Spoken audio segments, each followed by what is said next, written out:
এই 3 মাসের মধ্যে একবার চিন্তা করেন, মাননীয় প্রধানমন্ত্রী যে পরিমাণ কাজ করছে, উনি সকাল 9টায় অফিসে যায়, রাত 10টায় আসে।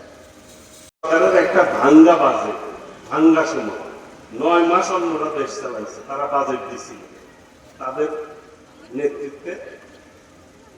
এই 2.5 মাস কিন্তু তাদের রেখে যাওয়া জিনিস আমাদেরকে আগাইতে হচ্ছে নাকি?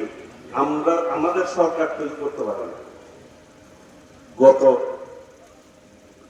জুন মাসে 11 তারিখ মাননীয় প্রধানমন্ত্রী দেশনায়ক তারেক রহমানের নেতৃত্বে তত্ত্বাবধানে মাননীয় অর্থমন্ত্রী বাজেট পেশ করছে। এটা আগামী জুন মাসের 30 তারিখে পাস হবে। এরপরে নতুন করে কাজ শুরু হবে নাকি?